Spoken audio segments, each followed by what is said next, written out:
नमस्कार दोस्तों, आप सभी का हमारे चैनल पिंकी स्टोरीज पर स्वागत है। आज की कहानी का नाम है समय की मार। रिया सतर्क होकर दरवाजे की ओर देखने लगी। बाहर कोई था। धीमे धीमे कदमों की हल्की आवाज आ रही थी, जैसे कोई जमीन पर रेंग रहा हो। उसने जल्दी से चादर हटाई और धीरे से दरवाजे की ओर बढ़ी। जैसे ही उसने हैंडल घुमाया, दरवाजा जोर से खुल गया। सामने अर्जुन की माँ खड़ी थी, बिखरे बाल, कांपते हाथ और आंखों में एक अजीब सा भय। मेरी बेटी को वापस ला दो। उनके कांपते होठों से निकले शब्द गहरे दर्द से भरे थे। रिया स्तब्ध रह गई। शादी के बाद वह पहली बार इस हवेली में आई थी, लेकिन पहले ही दिन उसे एहसास हो गया था कि यह सिर्फ एक घर नहीं बल्कि अपने अंदर सदियों पुराने राज समेटे हुए है। अर्जुन हमेशा चुप रहता था। उसकी बहन रूबी चुप चुप कर देखती थी, और अब उसकी सास की यह हालत। यह सब सामान्य नहीं था, यह कुछ था जो दबा हुआ था। मगर अब सच बाहर आने को बेताब था। सुबह जब उसने आंखें खोली तो खिड़की से हल्की धूप आ रही थी, मगर रात की फुसफुसाहट अब भी ताजा थी। उसने खुद को समझाया कि शायद यह नए माहौल की वजह से हुआ भ्रम था। वह अलमारी से कपड़े निकाल रही थी कि दरवाजे पर हल्की दस्तक हुई। दीदी, चाय लाऊं? एक बूढ़ी नौकरानी खड़ी थी, जिसके चेहरे पर कोई गहरा राज छिपा था। ऐसा लग रहा था जैसे उसके होठों पर कोई कहानी थी जो जुबान तक आते ही दम तोड़ देती। हाँ, ले आओ, रिया ने धीमे स्वर में कहा और बाहर आ गई। हवेली के हर कोने को ध्यान से देखते हुए उसे एहसास हुआ कि यह जगह सच में बहुत पुरानी थी।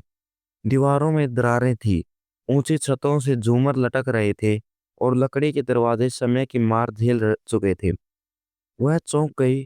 उसे याद आया कि अर्जुन ने अपनी बहनों के बारे में ज्यादा कुछ नहीं बताया था। बस इतना कहा था कि अब वो इस दुनिया में नहीं है। लेकिन वे मरी कैसे? कब हुआ? यह कोई दुर्घटना थी या कुछ और? ये सवाल उसके मन में घूमने लगे। तभी उसे सांसों की तेज आवाजें सुनाई दी। उसकी सांस एक पुराने झूले पर बैठी किसी अनदेखी चीज से बात कर रही थी। उसने कहा, ना, मत आओ, मत बोलो। तुम्हें क्या लगा कि सब भूल जाएंगे? मैं भूल नहीं भूली। रिया घबरा कर आगे बढ़ी। जैसे ही उसकी सास की नजर उस पर पड़ी, वह अचानक चुप हो गई। रिया को घूरने लगी। तू यहाँ क्यों आई है? तुझे भी खत्म कर देंगे, जैसे उन्हें किया, जैसे मेरी बेटियों को किया था। रिया के रोंगटे खड़े हो गई।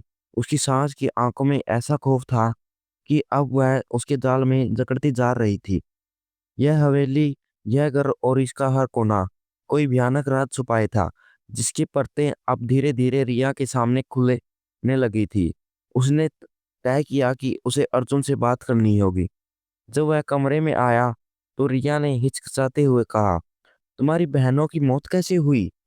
अर्जुन ने एक पल उसकी आंखों में देखा, फिर नजरें फेर कर ठंडी आवाज में बोला, बहुत पहले की बात है। उनके नसीब में यही लिखा था। इन बातों में मत पड़ो। यह जवाब उसके लिए काफी नहीं था। रिया समझ गई कि अर्जुन कुछ छिपा रहा था।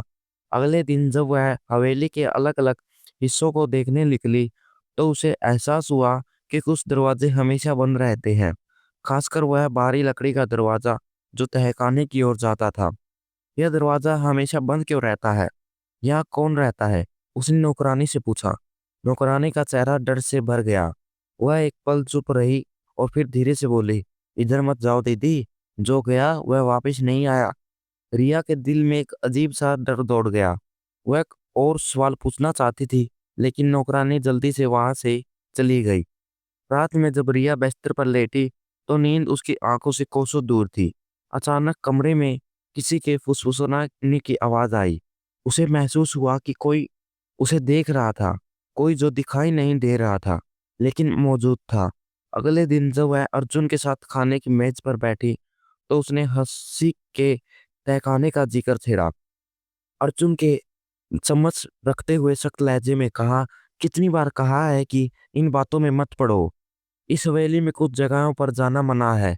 रिया ने अर्जुन की आंखों में देखा, जहां एक अनजानी बेचैनी थी। अब उसे यकीन हो गया था कि यह सिर्फ कोई पुरानी कहानी नहीं थी, बल्कि कुछ ऐसा था जिसे जानबूझकर दबाया जा रहा था। यह हवेली सिर्फ ईंटों और दरवाजों का ढांचा नहीं थी, बल्कि एक गहरे और भयानक रहस्य की गवाह थी, जिसे कई छिपे हुए सच, सिसकियां और दर्द शामिल थे। रिया का दिल लगातार बेचैन था। हवेली के माहौल में एक अजीब सा भारीपन था, जैसे हवा में किसी के चीखें घुली हो। उसे यकीन था कि कुछ न कुछ ऐसा है जिसे उसे छुपाया जा रहा है। पूरे दिन वह खामोश रही, लेकिन जैसे-जैसे रात बढ़ी, उसकी बेचैनी और बढ़ गई। जब अर्जुन गहरी नींद में सो गया, तो वह धीरे से बिस्तर से उठी और नरम कदमों से तहखाने की ओर बढ़ी। दरवाजे तक पहुंचकर उसने हाथ बढ़ाया ही था कि किसी ने उसके बाजू को जोर से पकड़ लिया। दीदी मत जाओ यहाँ। दिया पलटी तो देखा कि बूढ़ी नौकरानी डरी हुई आंखों से उसे देख रही थी। मैं वहां क्यों नहीं जा सकती? रिया ने रूंधे गले से पूछा। नौकरानी के चेहरे पर भय और गहरा हो गया। उसने हिचकिचाते हुए धीमे स्वर में कहा, दीदी जो आपकी ननदों के साथ हुआ, वो किसी दुश्मन के साथ भी न हो। रिया का दिल तेजी से धड़कने लगा। उसने झट से नौकरानी का हाथ पकड़ लिया और झिझियाते हुए बोली, क्या मतलब? क्या हुआ था? पूरा सच बताओ। लेकिन नौकरानी ने सिर झुका लिया। मुझे कुछ नहीं पता। बस इतना जानती हूँ कि आपको इस तहखाने से दूर रहना चाहिए। यह कहकर वह जल्दी से वहां से चली गई और रिया चुप खड़ी रह गई। कमरे में आने के बाद भी वही बातें उसके दिमाग में गूंज रही थी। आखिर उसकी ननदों के साथ ऐसा क्या हुआ था? हवेली के हर सदस्य के चेहरे पर इतना अजीब डर क्यों था? अगले दिन नाश्ते के दौरान उसने फिर अर्जुन से अपनी ननदों की मौत के बारे में पूछा, लेकिन इस बार वह कड़े स्वर में बोला, बस करो रिया, वो सब बीती बातें हैं, उन्हें मत उखाड़ो। रिया चुप हो गई, लेकिन उसके दिल को यह मानने के लिए मजबूर करना मुश्किल था कि यह सब बस बीती बातें थी। यह कोई साधारण घटना नहीं थी, बल्कि कोई गहरा राज था जो अंधेरे में दबा हुआ था, लेकिन जिसकी परछाइयां अब भी हवेली में महसूस की जा सकती थी। अब रिया की रातें अजीब हो गई थी। जैसे ही वह आंखें बंद करती, उसे किसी की फुसफुसाहट और कभी किसी के सिसकने की आवाज़ सुनाई देने लगती। शुरू में उसने खुद को समझाने की कोशिश की कि यह सब नया माहौल और उसके अपने डर की वजह से हो रहा है। लेकिन फिर उसे अपने सपने आने लगे, जो इतने वास्तविक लगते थे, जैसे वह अतीत में झांक रही हो। उस रात भी कुछ ऐसा ही हुआ। जैसे ही उसने आंखें खोली, खुद को एक सुनसान गलियारे में खड़ा पाया। सामने एक दरवाजा था, जो अपने आप खुल गया। अंदर एक जवान लड़की खड़ी थी, जिसकी आंखों में भय था। उसके बाल बिखरे हुए थे और चेहरा आंसुओं से भीगा हुआ था। बचाओ मुझे, लड़की के कांपते होठों से निकला। रिया उसकी तरफ बढ़ने लगी, लेकिन तभी किसी ने लड़की का हाथ पकड़कर उसे अंधेरे में खींच लिया। वह चीख रही थी, मगर अंधेरा सब कुछ निगल गया। रिया डर के मारे जाग गई। उसकी सांसें तेज हो गई थी, माथे पर पसीना था और हाथ कांप रहे थे। यह सिर्फ सपना नहीं था, यह कोई ऐसी हकीकत थी जो किसी अदृश्य पर्दे के पीछे छुपी थी। सुबह जब नाश्ते के लिए पहुंची तो अर्जुन वहां नहीं था। उसकी सास पुरानी कुर्सी पर बैठे कहीं खोई हुई लग रही थी। नौकरानी चुपचाप अपने काम में लगी थी। रिया ने हिचकिचाते हुए अपनी सास से पूछा, माँ, आपकी बेटियां कैसे मरी थी? उसकी सास के हाथ कांपने लगे। उन्होंने गहरी सांसों से रिया को देखा, जैसे कुछ कहना चाहती हो, लेकिन वह कुछ शब्द नहीं खोज पाई। फिर अचानक उसकी सास आंखों से आंसू बहने लगे। वो वापस आना चाहती है, वो मुझे बुलाती है। उसकी आवाज कांप रही थी। रिया का शरीर भी सिहर उठा। माँ, आप किसकी बात कर रही है? रिया ने डरते हुए पूछा। उसकी सास कुछ देर तक खाली आंखों से उसे देखती रही, लेकिन फिर एकाएक कांपते स्वर में बोली, किसने किया ये सब? रिया ने तुरंत पूछा, क्या किया? बताइए ना। लेकिन सास ने सिर झुका लिया। यहाँ कोई एक राज नहीं था। यह पूरी हवेली एक रहस्य थी और रिया धीरे धीरे उस अंधेरे में उतर रही थी, जहाँ शायद डर और मौत के अलावा कुछ नहीं था। अब हवेली में रहते हुए उसे हर वक्त बेचैनी होने लगी। वह खुद को संभालने की कोशिश कर रही थी, लेकिन जो कुछ वह देख रही थी, जो सुन रही थी, वो उसे चैन से नहीं बैठने दे रहा था। सास के शब्द, नौकरानी की फुसफुसाहट, हर चीज उसे कोई अनकहे संकेत दे रही थी। हवेली में खतरे की आहट थी। रात का समय था। अर्जुन किसी काम से शहर गया था और हवेली में गहरी खामोशी थी। रिया अपने कमरे में थी, लेकिन उसकी आंखों से नींद कोसों दूर थी। अचानक उसे लगा कि उसके कमरे में कोई दाखिल हुआ है। उसे हल्की कदमों की आवाज सुनाई दी। उसका दिल तेजी से धड़कने लगा। उसने झटपट बिस्तर से उठकर दीपक जलाने के लिए हाथ बढ़ाया, लेकिन उसी पल दीपक खुद ब खुद बुझ गया। कौन है? रिया ने कांपती आवाज में पूछा। कोई जवाब नहीं आया, लेकिन किसी के मौजूद होने का एहसास बना रहा। उसे लगा जैसे कोई परछाई की तरह इधर उधर घूम रही हो। घबराकर वह दरवाजे की ओर बढ़ी, लेकिन तभी उसे महसूस हुआ जैसे किसी ने उसके कंधे पर हाथ रखा हो। रिया जोर से चीख पड़ी, लेकिन जैसे ही उसने पीछे देखा, कमरा खाली था। वह कांपती हुई बिस्तर पर बैठ गई, लेकिन डर की एक लहर उसके भीतर दौड़ गई थी। अब उसे यकीन हो गया था कि वह यहाँ अकेली नहीं थी। जब सुबह अर्जुन वापस आया, तो रिया ने उसे रात की घटना के बारे में बताया, लेकिन अर्जुन को गुस्सा आ गया। वह बोला, यह सब तुम्हारा भ्रम है रिया, तुम इन फिजूल की बातों पर ध्यान देना बंद करो। रिया ने नाराज होकर उसे देखा। यह भ्रम नहीं है अर्जुन, मैंने खुद महसूस किया है कि इस हवेली में कोई और भी मौजूद है, कोई जो चाहता है कि मैं डर जाऊं।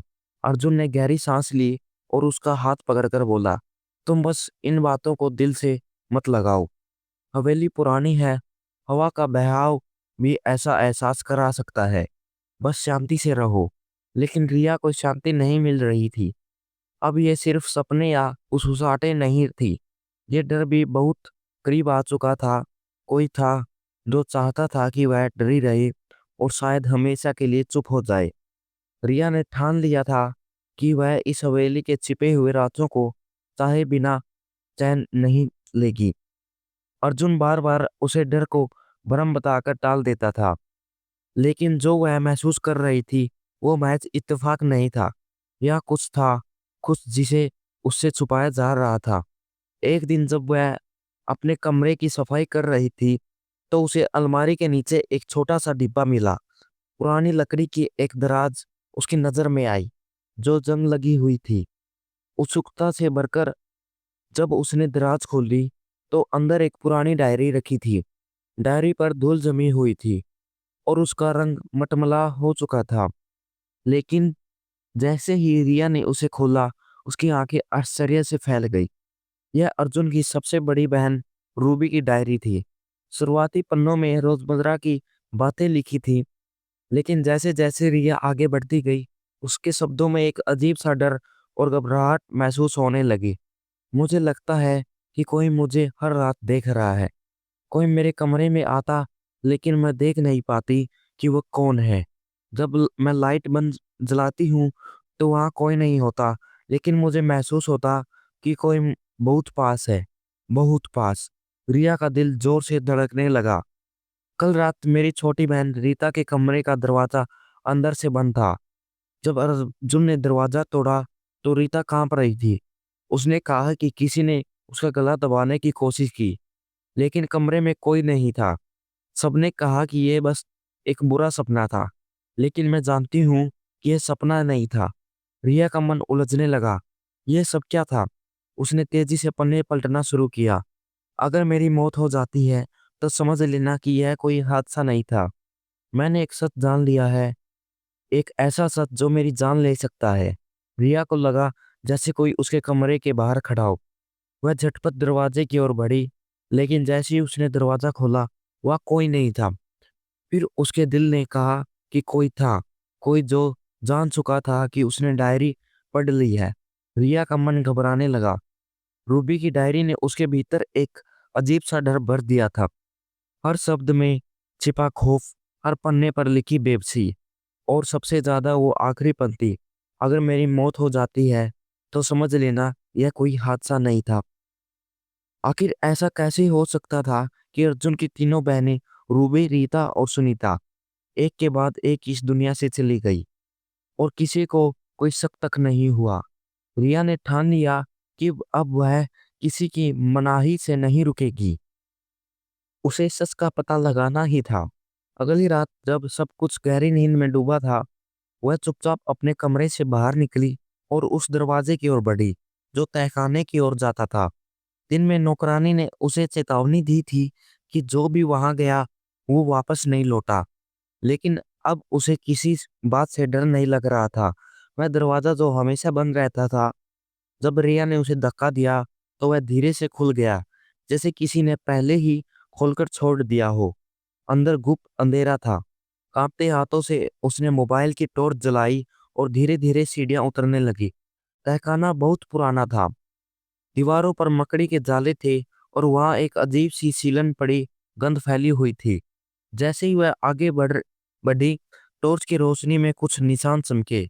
रिया करीब गई और देखा कि दीवारों पर गहरे नाखूनों के निशान थे, जैसे किसी ने उन्हें खरोंचने की कोशिश की हो। कुछ निशान ताजा थे, कुछ बहुत पुराने। उसका दिल तेजी से धड़कने लगा। वह आगे बढ़ी और उंगलियों से दीवार को छुआ। वहां खून के धब्बे भी थे। वह झटके से पीछे हट गई। उसकी सांसें अचानक बेकाबू हो गई। तहखाने में कई कोई दरवाजा चरमराया और दिया घबराकर पीछे मुड़ी। वहां कोई नहीं था, लेकिन उसे लगा जैसे कोई बहुत करीब खड़ा हो, एक परछाई की तरह। फिर एक ठंडी सांस गूंजी। यहाँ मत आओ, रिया चीख पड़ी। वह तुरंत मुड़ी और सीढ़ियों की ओर दौड़ दौड़ पड़ी। ऊपर आते ही उसने दरवाजा जोर से बंद कर दिया। यह हवेली एक कब्रिस्तान की तरह थी और वह धीरे धीरे उन राजों के करीब पहुंच रही थी जहां शायद सिर्फ डर और मौत का राज चलता था। जो कुछ भी तहखाने में था, रिया देख रही थी कि वह उसे भूलने की कोशिश नहीं कर रही थी, लेकिन दरवाजों पर बने नाखूनों के निशान और खून के धब्बे उसकी आंखों के सामने चमक रहे थे। वह डर गई थी, लेकिन अब इस रहस्य को नजरअंदाज नहीं कर सकती थी। यहाँ कुछ था, कुछ जिसे जानबूझकर दफनाया गया था। अगली सुबह जब वह नाश्ते के लिए गई, तो अर्जुन पहले ही घर से जा चुका था। नौकरानी चुपचाप चाय रखकर जाने लगी, लेकिन रिया ने उसे रोक लिया। मैंने तहखाने में कुछ ऐसा देखा, दीवारों पर निशान और खून के धब्बे। नौकरानी का चेहरा पीला पड़ गया। वह एक पल के लिए कांपी, फिर जल्दी से अपनी नजरें झुका ली। मुझे कुछ नहीं पता बहन जी, आप वहां दोबारा मत जाइए। रिया का धैर्य अब जवाब दे चुका था। तुम सब कुछ जानती हो, लेकिन बताना नहीं चाहती। तुम किससे डर रही हो? अर्जुन से? नौकरानी उसे स्तब्ध होकर देखने लगी, जैसे कुछ कहना चाहती हो, लेकिन शब्द नहीं मिल रहे थे। फिर चुपचाप वहां से चली गई। रिया का मन और बेचैन हो गया। वह अर्जुन की माँ के कमरे की ओर बढ़ी। जब वह अंदर गई, तो सास झूले पर बैठी जमीन की ओर देख रही थी और बड़बड़ा रही थी। उसने यह सब किया? वही था, उसी ने किया। रिया ने धीरे से पूछा, माँ, आप किससे बात कर रही हैं? सास ने सिर उठाया। उनकी आंखें सुर्ख हो रही थी, जैसे पूरी रात सोई नहीं थी। मेरी मेरी बेटियां वापस आना चाहती है। रिया की सांसें अटक गई। माँ, क्या आप मुझे बता सकती हैं कि उनके साथ क्या हुआ था? सास ने कुछ देर रिया को देखा और फिर धीरे स्वर में कहा, उसने सब किया है। वह हत्यारा है, वही दोषी है। कौन? रिया ने झट से पूछा, लेकिन उसकी सास ने अचानक डर से अपनी आंखें नीचे कर ली और जोर से सिर हिलाने लगी, जैसे कुछ कहना चाहती हो, लेकिन कह नहीं पा रही थी। रिया को लगा जैसे उसके शरीर में एक सिरन दौड़ गई हो। उसे एहसास हो गया था कि सच अब उसके बहुत करीब है, लेकिन जो सामने आ रहा था वह शायद सहन करने लायक नहीं था। रिया का दिमाग उलझने लगा।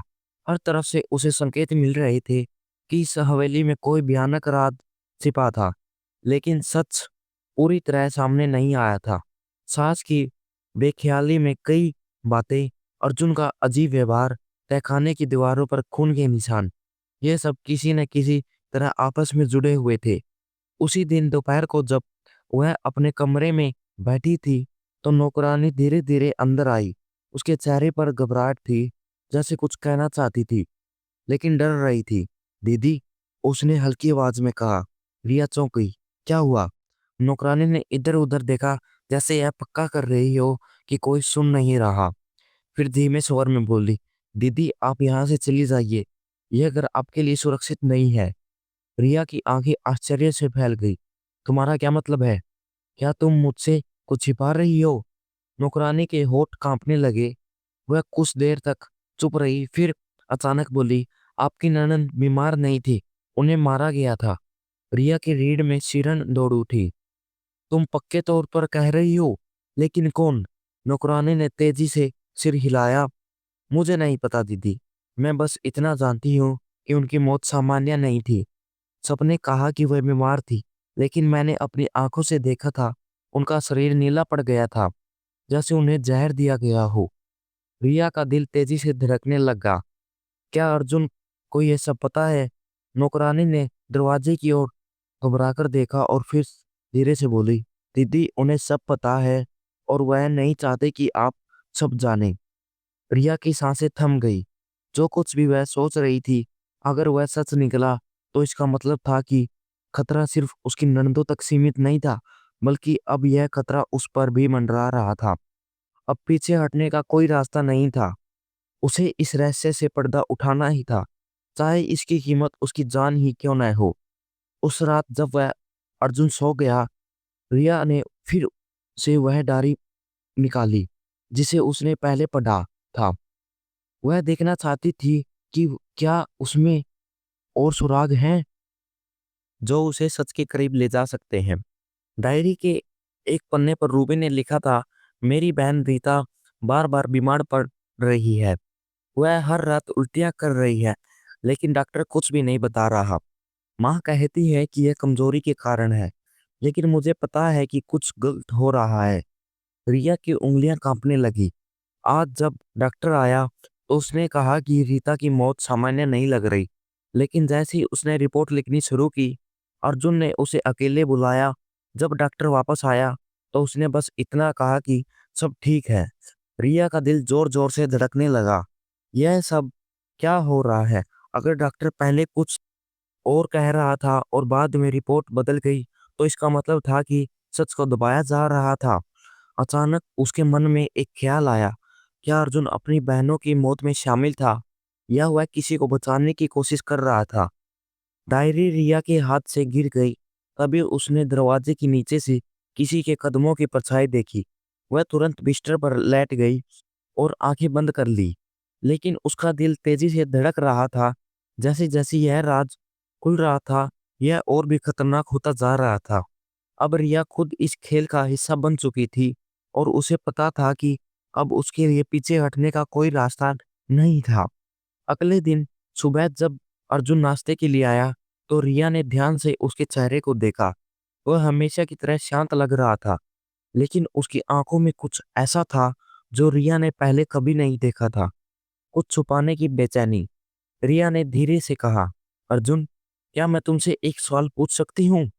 अर्जुन ने सिर हिलाया और नाश्ता करने लगा। हाँ, तुम्हारी बहनों की सच में बीमारी से मौत हुई थी? अर्जुन के हाथ एक पल के लिए रुक गए। फिर उसने धीरे से कहा, क्यों? रिया ने उसकी आंखों में झांका। क्या तुम सच में मुझसे कुछ छिपा रहे हो? अर्जुन ने गुस्से में चम्मच टेबल पर पटक दिया। तुम क्या बात कह रही हो रिया? तुम्हें बार बार क्यों लगता है कि उनकी मौत किसी साजिश का हिस्सा थी? यह सब पुरानी बातें हैं, इन पर ज्यादा सोचने की जरूरत नहीं है। लेकिन अब रिया चुप रहने वाली नहीं थी। अगर छिपाने जैसा कुछ नहीं है, फिर तुमने डॉक्टर की रिपोर्ट बदलने की कोशिश क्यों की? अर्जुन का चेहरा एक पल की उतर गया, लेकिन उसने तुरंत खुद को संभाल लिया। तुमसे यह सब किसने कहा? उसकी आवाज में दृढ़ता थी। रिया एक पल के लिए सोच में पड़ गई कि क्या वह नौकरानी का नाम ले या नहीं, लेकिन फिर उसने खुद को रोक लिया।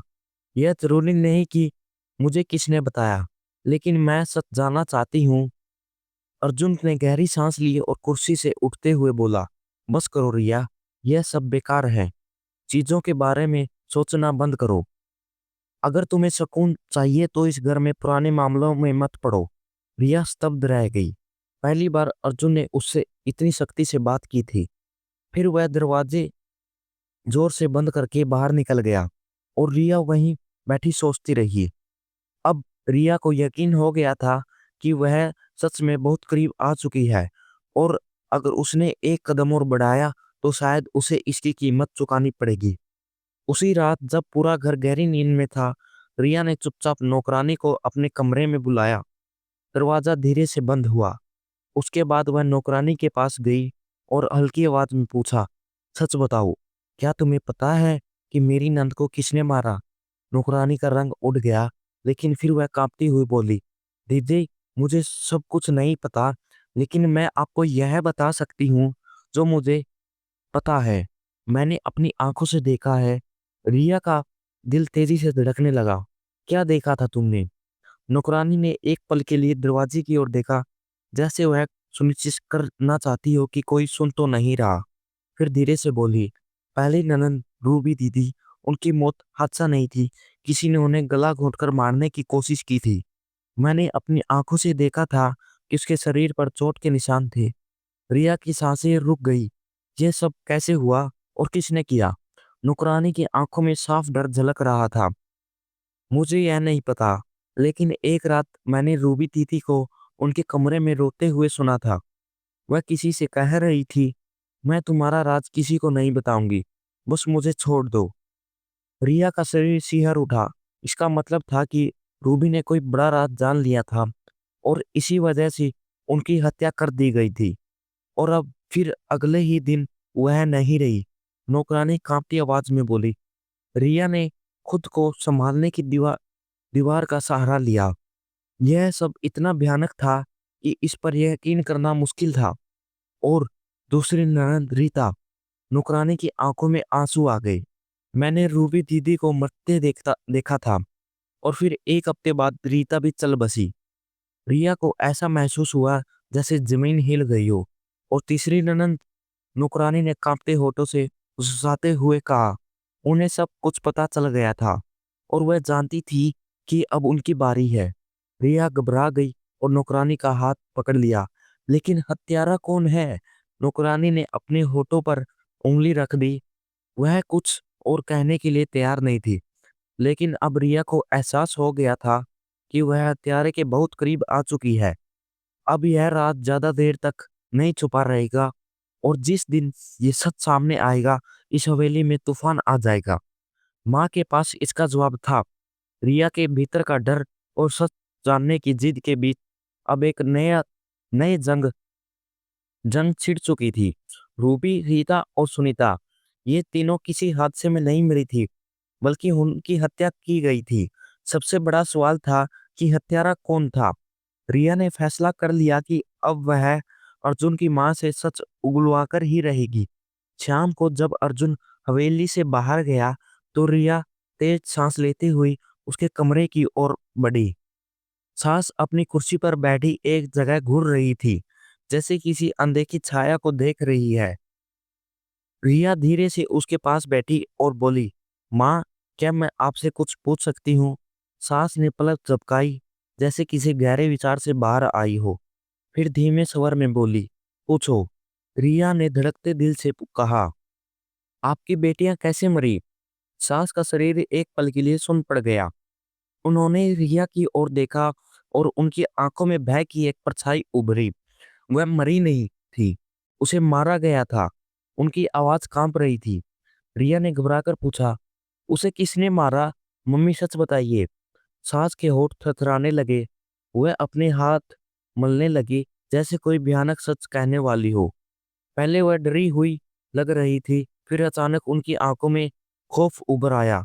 उन्होंने धीरे से फुसफुसाकर कहा, मेरी बेटियों का हत्यारा इसी घर में है। वह सच के बेहद करीब थी, लेकिन जैसे ही सच बाहर आने वाला था, सास बेहोश हो गई। अब यह साफ था कि यह सच बहुत ही खतरनाक था और अब इस रहस्य को सुलझाने के लिए रिया को और हिम्मत दिखानी थी, क्योंकि हत्यारा बहुत करीब था। मामला अब एक खतरनाक मोड़ पर आ चुका था। सास के बेहोश होते ही हवेली में हड़कंप मच गया। नौकरानी ने तुरंत डॉक्टर को बुलाया। डॉक्टर ने जांच करने के बाद कहा कि यह सदमे के कारण हुआ है। रिया ने गहरी सांस ली, लेकिन उसका दिल कह रहा था कि सास ने जिस सच को छुपाने की कोशिश की थी, वह वही उनकी इस हालत की वजह था। जब अर्जुन को इस बारे में पता चला, तो वह गुस्से में आग बबूला हो गया। वह रात में देर से घर आया और सीधे रिया के कमरे में पहुंचा। तुमने माँ से क्या पूछा? उसकी आवाज में कड़वाहट थी। रिया उसे हैरानी से देखने लगी। मैंने कुछ गलत नहीं किया अर्जुन। मैं बस यह जानना चाहती हूँ कि तुम्हारी बहनों के साथ क्या हुआ था। अर्जुन का चेहरा एक पल के लिए कठोर हो गया। फिर उसने गहरी सांस ली और धीमी आवाज में बोला, ये सब पुरानी बातें हैं रिया। इन पर सोचने पर का कोई फायदा नहीं है। माँ पहली बहुत कमजोर है, उन्हें परेशान मत करो। लेकिन रिया को एहसास हुआ कि अर्जुन की आवाज में कुछ छिपा हुआ था। वह कुछ जानता था, लेकिन नहीं चाहता था कि रिया सच के करीब आए। अगली रात जब वह सब गहरी नींद में थे, रिया एक बार फिर तहखाने की ओर बढ़ी। उसने टॉर्च जलाई और दीवारों को देखा। नाखूनों के निशान, खून के धब्बे और फिर फर्श पर खुदे हुए 3 नाम, रूबी, रीता, सुनीता। रिया का दिल जोर-जोर से धड़कने लगा और तभी उसे एहसास हुआ कि कोई उसके पीछे खड़ा है। वह तेजी से मुड़ी, लेकिन रोशनी में कोई नजर नहीं आया। और फिर अचानक किसी ने उसके कंधे पर जोर से हाथ रख दिया और रिया की चीख पड़ी। किसी की पकड़ उसके कंधे पर मजबूत थी और वह पूरी ताकत से खुद को छुड़वाने की कोशिश कर रही थी। अंधेरे में सिर्फ सांसों की आवाज गूंज रही थी। फिर वही धीमी डरावनी आवाज आई, तुम्हें यह सब जानने की जरूरत नहीं थी। रिया की आंखों में आंसू आ गए, लेकिन उसने हिम्मत नहीं हारी। उसने पूरी ताकत से खुद को झटका और पीछे हटकर जमीन पर गिर पड़ी। उसने जल्दी से टॉर्च की रोशनी जलाई। उसने इधर-उधर देखा, लेकिन उसके सामने कोई नहीं था। यह कैसे हो सकता है? उसका दिल तेजी से धड़कने लगा। लड़खड़ाते कदमों से वह सीढ़ियों की ओर बढ़ी और दरवाजे के ओर जोर जा बंद कर दिया। उसका दिल इतनी जोर से धड़क रहा था, जैसे उसकी छाती से बाहर निकल जाएगा। अब यह हवेली उसके लिए सिर्फ एक घर नहीं रहा था, बल्कि एक डरावना कब्रिस्तान बन चुका था। अगली सुबह उसका सिर भारी था, लेकिन उसने हार न मानने का संकल्प लिया। उसने तय किया कि वह किसी भी तरह इस हत्यारे का पता लगाएगी। हवेली की पुरानी चीजें देखने के बहाने उसने एक बंद अलमारी खोली, तो उसकी नजर धूल और मिट्टी में ढके हुए कुछ पुराने पत्रों पर पड़ी। उसने उन्हें जल्दी से उठाया और पढ़ना शुरू किया। उसकी आंखें आश्चर्य और भय से फैल गई। मुझे लगता है कि वह मुझे भी मार देगा, जैसे उसने मेरी बहनों को मारा।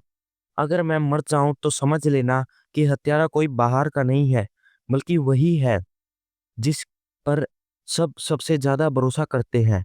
यह पत्र सुनीता की सबसे छोटी बहन ने लिखा था। रिया के पूरे शरीर में सनसनी दौड़ गई।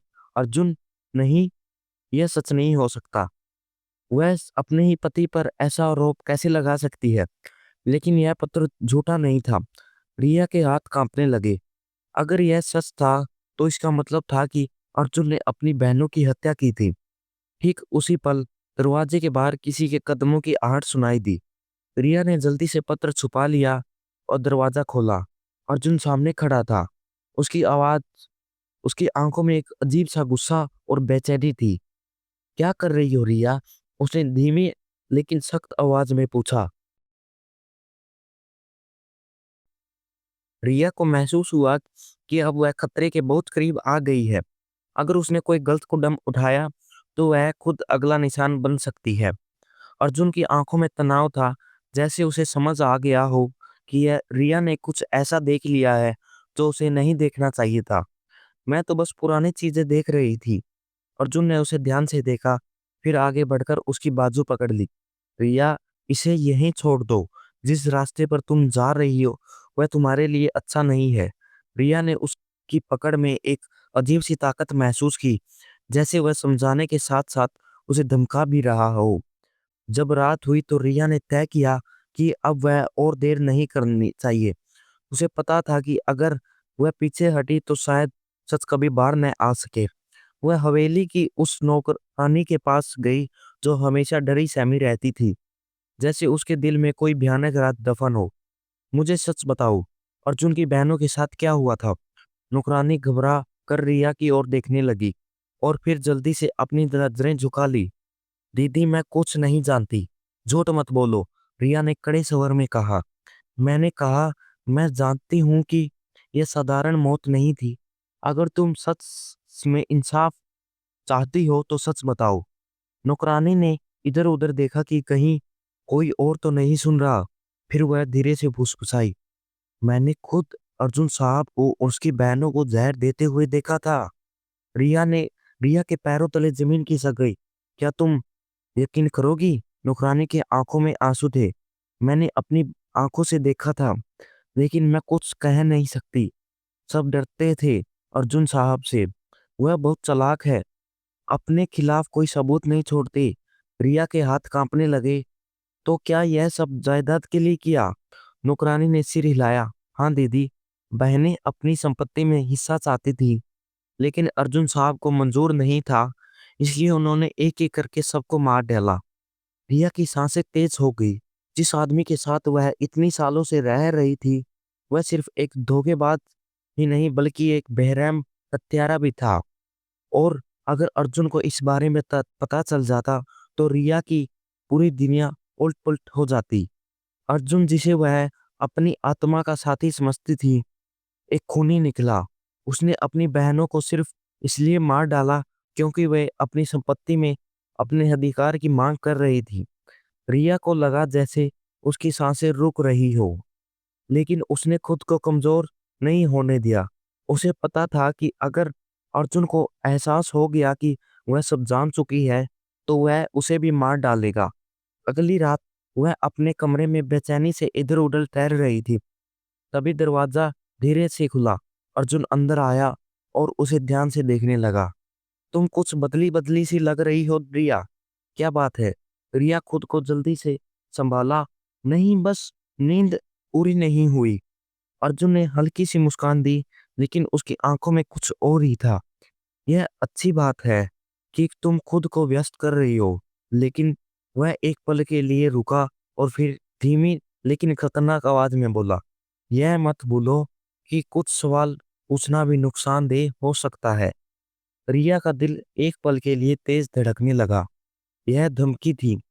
अर्जुन को पता था कि वह सच के बहुत करीब पहुंच रही है, लेकिन अब वह चुप नहीं रह सकती थी। अगर मैं तुमसे पूछूं कि तुम्हारी बहनों की मौत कैसे हुई, तो तुम क्या जवाब दोगे? रिया ने गंभीर स्वर में कहा। अर्जुन ने आश्चर्य से कहा और फिर धीरे से कहा, तुम्हें मुझसे यह सवाल नहीं पूछना चाहिए था रिया। रिया ने अपनी सारी हिम्मत जुटाई। मेज पर सुनीता का पुराना पत्र रखा था, जिसने उसमें लिखा था कि अगर वह मर जाती है तो हत्यारा घर के अंदर ही है। अर्जुन की आंखें गुस्से से लाल हो गई। उसने गुस्से में कागज को पकड़कर फाड़ दिया। यह तुम्हें कहाँ से मिला? रिया पीछे हटने लगी, लेकिन अर्जुन ने झटके से उसकी बांह पकड़ ली। किसी ने तुम्हें बहका दिया है। क्यों ढूंढ रही हो ये सब? रिया, सब कुछ खत्म हो चुका था, लेकिन उसकी पकड़ और मजबूत होती जा रही थी। रिया ने हाथ पसीने से भीग चुके थे। उसका दिल जोर से धड़क रहा था। अर्जुन की आंखों में चमक थी, जैसे उसे यकीन हो गया हो कि रिया अब सब कुछ जान चुकी है। मैं नहीं चाहता कि यह सब पता करो रिया। अर्जुन की आवाज ठंडी और खतरनाक थी। रिया ने झटके से खुद को छुड़ाया और कहा, मैं अब चुप नहीं रहूंगी अर्जुन। तुमने अपनी बहन को सिर्फ इसलिए मारा क्योंकि वे तुमसे अपना हक मांग रही थी। तुमने अपनी माँ को पागल बना दिया। तुमने इस हवेली को मौत के कब्रिस्तान में बदल दिया, और अब तुम चाहते हो कि मैं चुप रहूं? अर्जुन की आंखों में एक पल के लिए हैरानी थी, लेकिन फिर वह आगे बढ़ा और एक टेढ़ी मुस्कान के साथ बोला, अगर मैं कहूं कि हाँ, मैंने उन्हें मारा, तो तुम क्या कर लोगी रिया? उसकी आवाज में ठंडापन था। एक दिन तुम भी इसी हवेली में दफन हो जाओगे, जैसे वे हुई, और कोई तुम्हारा नाम तक नहीं लेगा। रिया के शरीर में झुरझुरी दौड़ गई, लेकिन उसने खुद को कमजोर नहीं पड़ने दिया। उसे पता था कि अब भी है उसके लिए जीवन और मृत्यु की लड़ाई बन चुकी थी। उसी पल नौकरानी दरवाजे पर पास खड़ी कांप रही थी। रिया ने उसे इशारा किया और वह जल्दी से बाहर निकल गई। अर्जुन ने यह देखकर गुस्से में पूछा, तुमने उसे कहाँ भेजा? क्या तुमने किसी को बुलाया है? रिया ने पहली बार अर्जुन की आंखों में सीधे देखा और कहा, हाँ, मैंने पुलिस को बुलाया है। अर्जुन का चेहरा एक पल के लिए कठोर हो गया, लेकिन फिर वह जोर जोर से हंसने लगा। जब तक पुलिस हवेली के अंदर आएगी, तब तक तुम इस दुनिया में जिंदा रहोगी नहीं। अर्जुन आगे बढ़ा, लेकिन ठीक उसी पल दरवाजा जोर से खुला और पुलिस अफसर अंदर आया। अर्जुन, तुम्हें अपनी तीनों बहनों की हत्या के जुर्म में गिरफ्तार किया जाता है, पुलिस अफसर ने सख्त लहजे में कहा। अर्जुन ने गुस्से से रिया की तरफ देखा, जैसे एक पल में उसने सब कुछ खो दिया हो। तुमने मुझे धोखा दिया है। रिया की आंखों में आंसू थे, लेकिन वह मजबूती से खड़ी रही। नहीं, मैंने न्याय के लिए लड़ाई लड़ी है। पुलिस अर्जुन को हथकड़ी लगाकर ले जा रही थी और वह जोर जोर से चिल्ला रहा था, यह कहानी अभी खत्म नहीं हुई है रिया, मैं वापस आऊंगा। लेकिन अब उसकी चीखें बेअसर हो चुकी थी।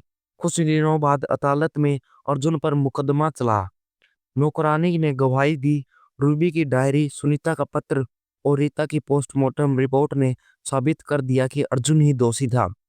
जज ने फैसला सुनाया।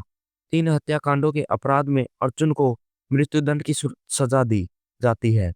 कोर्ट रूम में सन्नाटा था, लेकिन रिया के दिल में एक भारी बोझ उतर चुका था। एक दिन रिया अर्जुन से आखिरी बार मिलने जेल गई। अर्जुन सलाखों के पीछे पहले ही तरह विमान से बैठा था, लेकिन अब उसकी आंखों में एक अजीब सा खालीपन था। रिया उसके सामने बैठी और चुपचाप उसे देखती रही। अर्जुन ने मुंह फेर लिया, जैसे उससे बात करने में भी हिचकिचाता हो। क्या तुम जानते हो अर्जुन, तुमने क्या खोया? रिया ने नरम लेकिन मजबूत आवाज में कहा। अर्जुन जोर से हंस पड़ा। हाँ, अपनी आजादी। रिया ने सिर हिलाया। नहीं, तुमने इससे भी कीमती चीज खो दी, अपना परिवार, अपनी बहनें, अपनी इज्जत और सबसे बढ़कर अपनी खून का प्यार। अर्जुन चौंक कर उसे देखने लगा। उन्होंने सिर्फ जमीन जायदाद नहीं मांगी थी अर्जुन, उन्होंने अपने भाई का प्यार, उसका सहारा, उसकी हिफाजत मांगी थी। लेकिन तुमने उनसे सब कुछ छीन लिया। अर्जुन का चेहरा सख्त था, लेकिन उसकी आंखें डगमगाने लगी। अगर तुम्हें उन्हें इंसाफ दिया होता, तो आज तुम्हारे पास सब कुछ होता। एक प्यार करने वाला परिवार, इज्जत, खुशियां। लेकिन तुमने ताकत और लालच में आकर उन्हें मार डाला, और नतीजा यह हुआ कि तुम खुद को अकेला कर लिया है। अब तुम्हारे पास कुछ नहीं है अर्जुन, न बहनें, न माँ, न घर, न अपना कोई। अर्जुन की आंखों में पानी आ गया। शायद पहली बार वह अपने किए के अंजाम को सही मायने में देख पा रहा था। प्रिया खुशी से उठते हुए बोली, अर्जुन, हक देना सीखो। बहन पराई नहीं होती, बोझ नहीं होती, और जो अपनी खून के साथ न्याय नहीं करता, वह दुनिया में अकेला रह जाता है। और आखिर में इंसान को अपने कर्मों का हिसाब देना ही पड़ता है। इतना कहकर वह चली गई। अर्जुन चुपचाप सलाखों के पीछे पड़ा रहा। शायद पहली बार उसने अपने अपराध को पूरी तरह से समझा था, क्योंकि अन्याय कुछ समय के लिए जीत सकता है, लेकिन न्याय हमेशा अपना रास्ता बना ही लेता है। अर्जुन को उसके अपराध की सजा दिलाकर मैं हवेली वापस आ गई, लेकिन अब मैं उन दीवारों के बीच उस डर के साथ नहीं रह रही थी जो मुझे इतने दिनों से घेर रहा था। अब वह भटकती छाया और डरावना साया सब खत्म हो चुका था। अब चारों ओर एक अजीब सी शांति थी, जो इस बात का ही गवाही थी कि मेरी ननदों की आत्माएं, जो इतनी दिनों से इंसाफ की तलाश में भटक रही थी, अब उन्हें मुक्ति मिल गई है। मैं नौकरानी के साथ तहखाने में गई, उसे पूरी तरह बंद किया और उसे भयानक अतीत को हमेशा के लिए दफना दिया। अब मैं अपनी सास के साथ रह रही हूँ और उनका ख्याल रख रही हूँ, क्योंकि इस समय उन्हें मेरी सबसे ज़्यादा ज़रूरत है और मैं उन्हें इस हाल में अकेला नहीं छोड़ सकती। अर्जुन ने जो किया, उसकी सज़ा उसे मिलनी ही थी, लेकिन मेरी सास, जो बिना किसी अपराध के इतनी बड़ी सज़ा भुगत रही है, शायद उन्हें इस जीवन में इससे राहत न मिले। लालच इंसान को इतना अंधा कर देता है कि उसे ना अपने नजर आते हैं, ना अपने प्यार की कीमत समझ आती है। इंसान को जमीन जायदाद और ताकत का नशा हो जाता है, लेकिन जब वो अपने ही खून से अन्याय करता है, तो उसके हिस्से में सिर्फ अकेलापन और पछतावा रह जाता है। सच्ची जीत प्यार और इंसाफ की होती है, अन्याय और लालच की नहीं। दोस्तों, अगर आपको हमारी वीडियो पसंद आई हो, तो लाइक करें और अपने रिश्तेदारों, दोस्तों में ज़रूर शेयर करें। और अगर आप हमारे चैनल पिंकी स्टोरीज पर नए हो तो हमारे चैनल को ज़रूर सब्सक्राइब करें। और दोस्तों, आपको हमारी कहानी कैसी लगी कमेंट करके ज़रूर बताएं। धन्यवाद।